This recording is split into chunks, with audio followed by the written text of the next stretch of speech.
Continuando con el curso y particularmente con el módulo sobre el cálculo y coordinación de protecciones, vamos a ver el día de hoy un contenido impartido por el ingeniero Santiago Eres Guzmán sobre la curva TCC. En este caso, la curva con la cual operan los relés de tiempo inverso contracorriente. Esto para entender su funcionamiento y cómo es que se grafican las curvas y las ecuaciones que definen su comportamiento característico. Para esto es importante recordar el artículo 110 de la NTC 2050. Recordemos que nos habla sobre cómo debemos elegir y coordinar. Esto es muy importante, elegir y coordinar de modo que se permita que los dispositivos para protección de circuito utilizados para eliminar la falla lo hagan sin causar daños extensivos a otros componentes eléctricos del circuito. Ahora bien, también podemos ver algunos alcances que nos provee también la norma. En este caso es importante recordar la sección 240, 240-1, que nos indica las partes A hasta la G de esta sección tratan de los requisitos generales de la protección contra sobrecorriente y los dispositivos de protección contra sobrecorriente de no más de 600 volts nominales. La parte H trata sobre la protección contra sobrecorriente de instalaciones a más de 600 volts nominales. Hay una nota que la protección contra sobrecorriente de los conductores y equipos se instala de modo que abra el circuito si la corriente alcanza un valor que pudiera causar una temperatura extensiva o peligrosa a los conductores o su aislamiento. Para esto, recuérdese el video anterior sobre la protección de los conductores. Véase también el artículo 110-9 para requisitos de la capacidad de interrupción y el artículo 110-10 para requisitos de protección contra corrientes de falla. Ahora bien, en la definición sobre la protección contra fallas a tierra de equipos. Sistema destinado para ofrecer protección de los equipos contra sobrecorrientes peligrosas debido a la falle de fase a tierra. Funciona haciendo que un medio de desconexión abra todos los conductores no puestos a tierra del circuito afectado. Esta protección se provee a niveles de corriente inferiores a los necesitados para proteger a los conductores contra daños mediante el funcionamiento de un dispositivo de protección contra sobrecorriente del circuito suministrado. Capacidad de corriente. Corriente máxima en amperios que puede transportar continuamente un conductor en condiciones de uso sin superar su temperatura nominal de servicio. Sobrecarga. Funcionamiento de un equipo por encima de sus parámetros normales a plena carga o de un conductor por encima de su capacidad de corriente nominal que, si persiste durante un tiempo suficiente, podría causar daños o un calentamiento peligroso. Una falla como un cortocircuito o falla a tierra no es una sobrecarga. Y sobrecorriente, corriente por encima de la corriente nominal de un equipo o de la capacidad de corriente de un conductor. Puede ser el resultado de una sobrecarga, un cortocircuito o una falla a tierra. Una sobrecorriente por encima de la nominal puede ser absorbida por determinados equipos y conductores si se da un conjunto de condiciones. Por eso, las normas de protección contra sobrecorriente son específicas para cada situación particular. Ahora bien, también es importante tener en cuenta la definición de un interruptor automático o circuit breaker. Es un dispositivo diseñado para que abra y cierre un circuito de manera no automática y para que abra el circuito automáticamente cuando se produzca una sobrecorriente predeterminada sin daños para el mismo cuando se aplica adecuadamente dentro de sus valores nominales.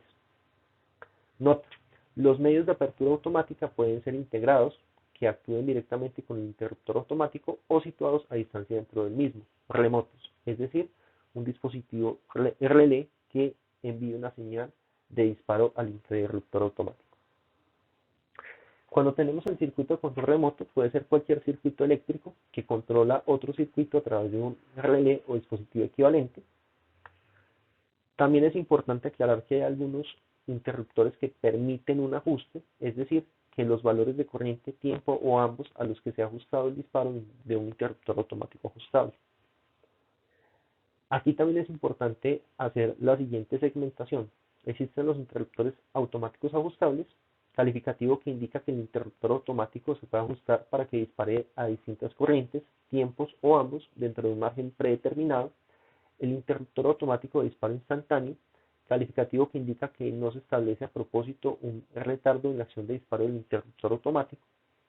El interruptor automático de tiempo inverso, calificativo que indica que se introduce a propósito un retardo en la acción de disparo del interruptor automático, el retardo que es menor a medida que aumenta la intensidad de corriente.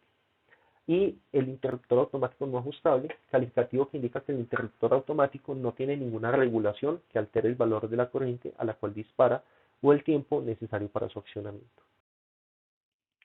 Aquí es importante también indicar el dispositivo relé, que es el dispositivo remoto que va a dar la señal de disparo al dispositivo interruptor o circuit breaker.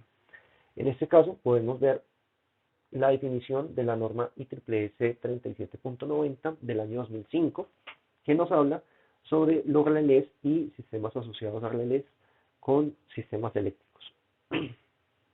Tenemos entonces que en la ingeniería eléctrica, un relé de protección es un dispositivo relé diseñado para responder a condiciones de entrada en una forma preestablecida y después de que ciertas condiciones se cumplen, causar una operación de contactos o un cambio similar en un circuito de control eléctrico. En los sistemas de protección, su función es disparar un interruptor de circuito cuando se detecte un fallo. Los primeros relés de protección eran dispositivos electromagnéticos dependiendo de bobinas que funcionan en las partes móviles para proporcionar detección de condiciones de funcionamiento normales, tales como sobrecorriente, sobretensión, flujo de potencia inversa, sobrefrecuencia y subfrecuencia. La conexión del equipo se va a dar de tal forma entonces que tenemos las mediciones del transformador de corriente y el transformador de tensión y van a dar esta información al dispositivo relé. Lo que vamos a tener es que el dispositivo relé, desde su construcción básica como un dispositivo electromagnético, tenía entonces que se generaba cierto movimiento en un disco que indicaba que una magnitud había alcanzado un punto tal que superaba el torque mecánico de un resorte que limitaba el movimiento del disco.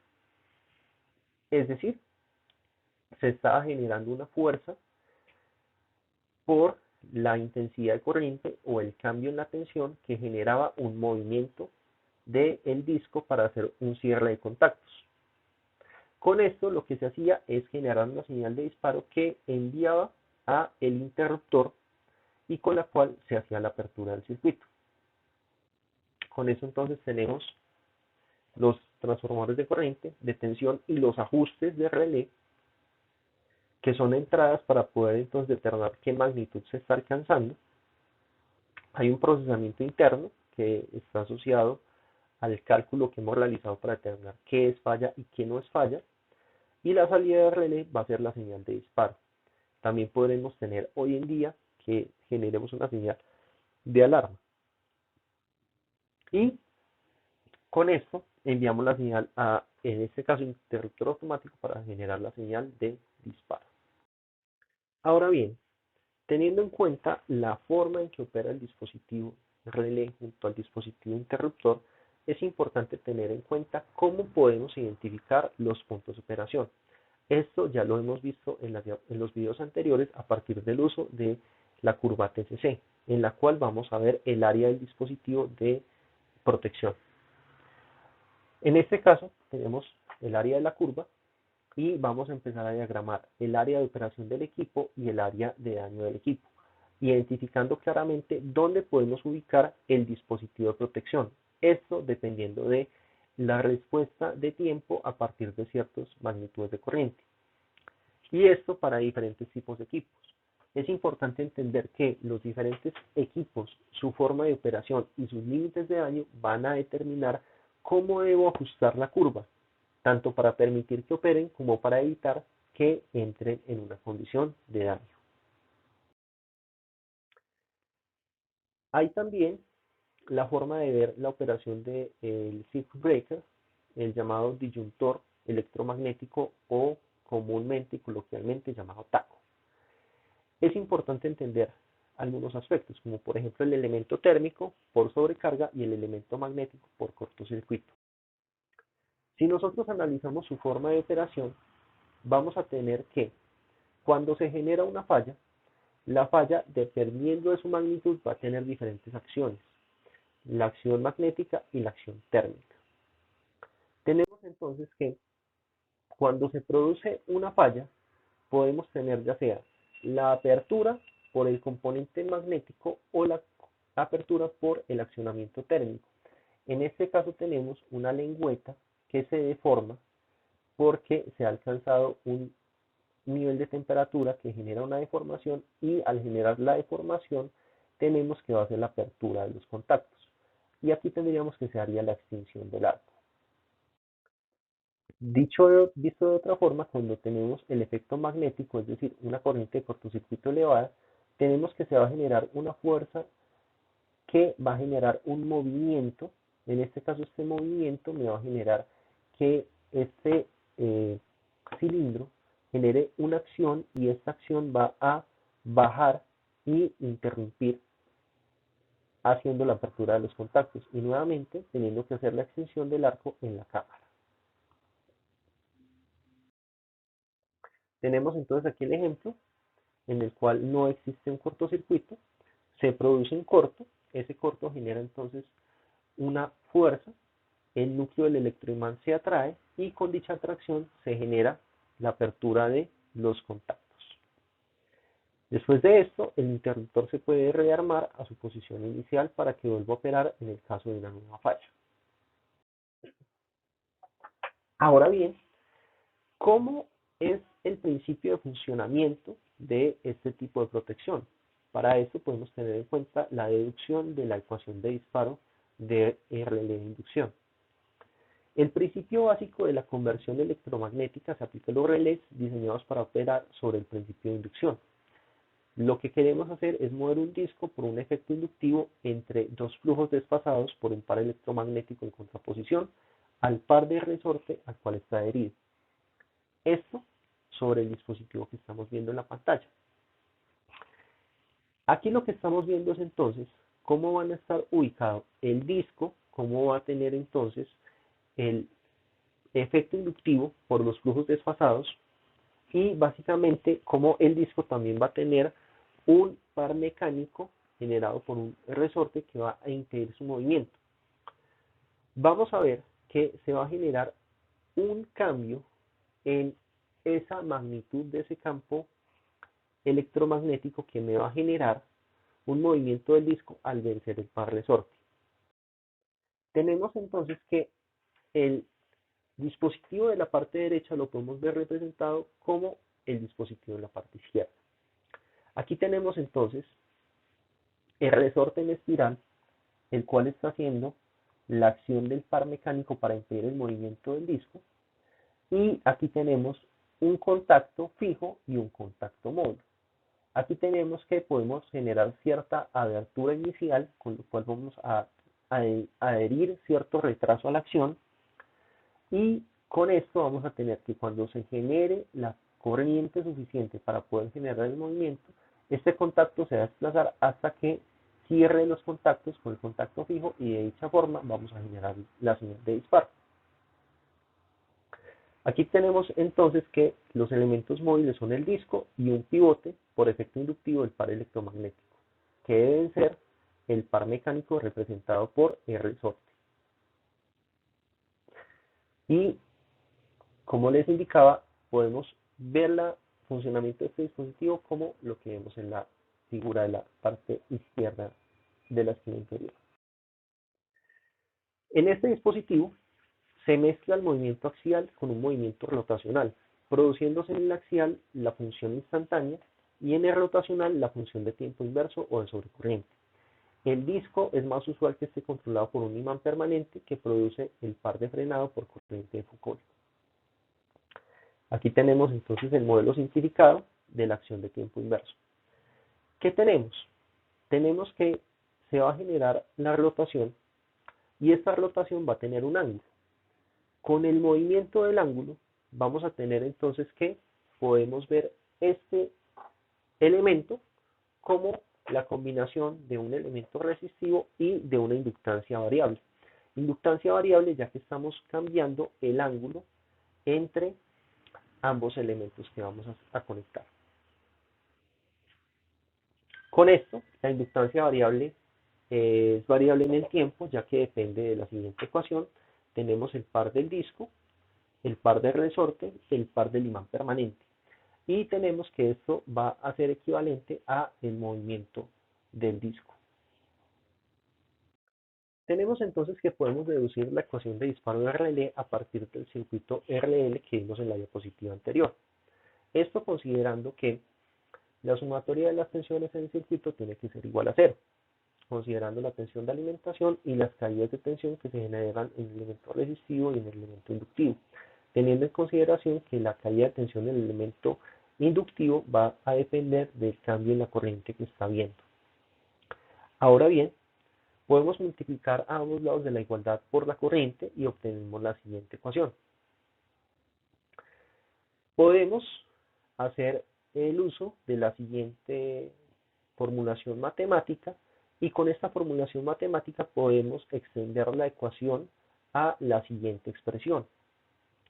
En esta expresión vamos a tener lo siguiente, que podemos hacer uso de algunas expresiones matemáticas para poder representar la componente de la derivada de la inductancia que cambia en el tiempo y la corriente a partir de la siguiente expresión.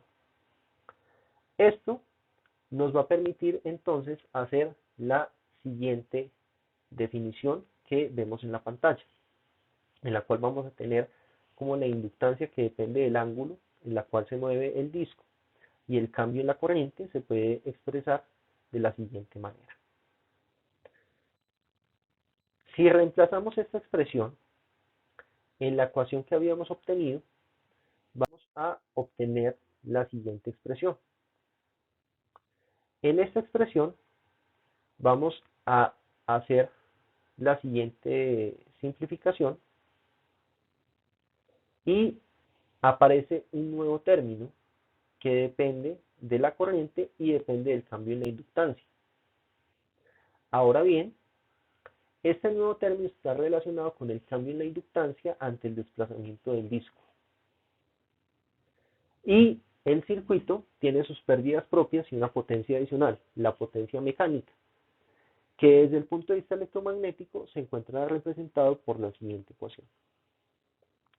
De esta forma podemos entonces definir el par electromagnético que se extrae en el disco.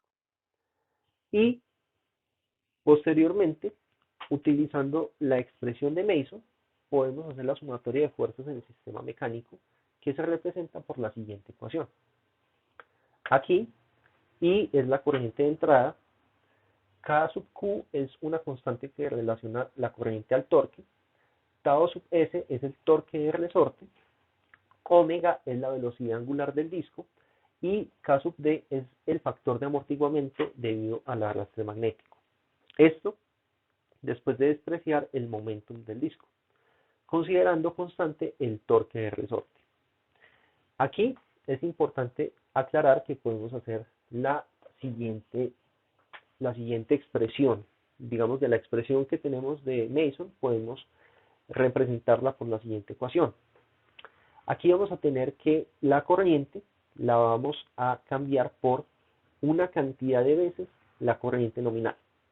¿Por qué?